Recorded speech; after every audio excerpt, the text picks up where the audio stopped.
Halo bro, selamat datang di channel World Secret. Di sini saya akan membagikan video mengenai filsafat perut. Kan bentar lagi puasa Ramadan nih. Yuk, tonton sampai habis. Ramadan bulan yang mulia di antara bulan-bulan dalam kehidupan umat Islam. Bulan yang penuh barokah, bulan makfirah, bulan saat Allah membuka pintu apapun selebar-lebarnya bagi hambanya. Ramadan adalah bulan ketika umat Islam dengan penuh ketaatan dan keikhlasan menahan diri untuk tidak makan dan minum. Menahan diri dari kesenangan fitrati antara laki-laki dan wanita. Sekalipun halal baginya, sejalan dengan kebenaran Islam untuk segala zaman. Maka puasa sebagai salah satu ajaran Islam memiliki makna dan hakikat yang sangat penting. Merupakan petunjuk bahwa ibadah puasa merupakan ibadah yang tidak lekang dan pupus dimakan kemajuan zaman dan peradaban manusia. Puasa disyariatkan Allah untuk menjadi ibadah dan bukti ketakwaan seorang hamba yang mampu menghantarkan manusia menuju kedekatan dengan Robnya.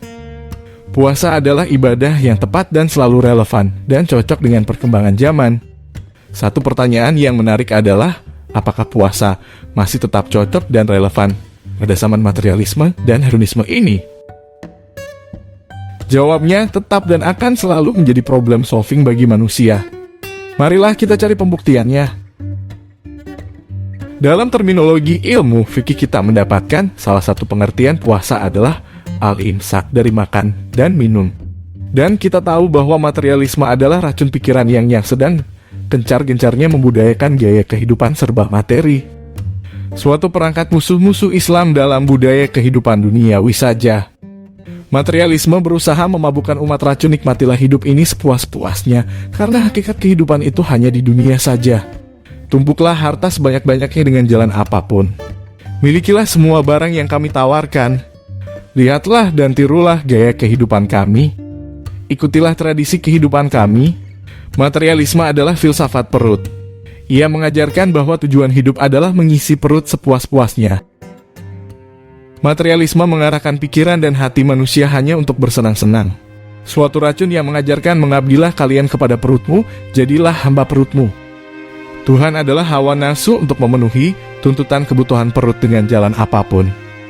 Sungguh berbahaya filsafat perut ini, karena masalah tuntutan perut inilah manusia lalai dari yang halal dan serakah kepada yang haram. Maka tidaklah heran, salah satu sebab kerusakan hati dan mental dalam kehidupan kita sehari-hari bersumber kepada kebutuhan perut. Sumber kekacauan itu adalah penghambaan manusia kepada materialisme dan hedonisme. Dari hal tersebut di atas, marilah kita melihat betapa Allah telah memberikan kita jalan keluar terbaik.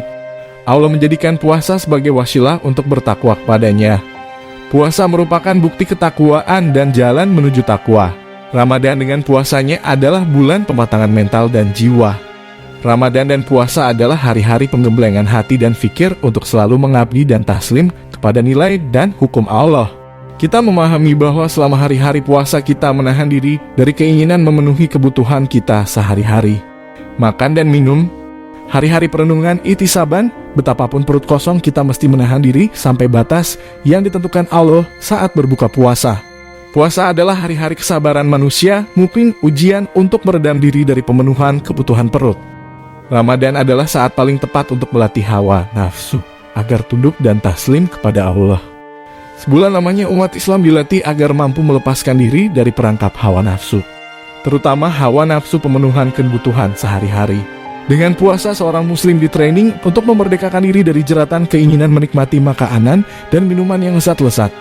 Puasa melatih seorang muslim meloloskan diri dari penghambaan kepada hedonisme.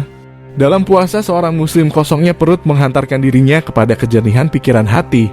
Maka jadilah puasa sebagai hari-hari penyucian jiwa dan mental, hari-hari yang penuh dengan cobaan dan tantangan dari kenikmatan materi. Hari-hari itu dilalui selama sebulan penuh dan berakhir dengan terlahir kembali dalam kondisi jiwa dan mental yang suci di Idul Fitri. Dari hari-hari penggemblengan dan pematangan jiwa dan mental selama 1 bulan inilah kita berusaha untuk selalu tunduk dan pasrah kepada Allah pada waktu, hari, dan bulan di luar Ramadan sebagaimana kita tunduk dan taslim pada hari-hari puasa.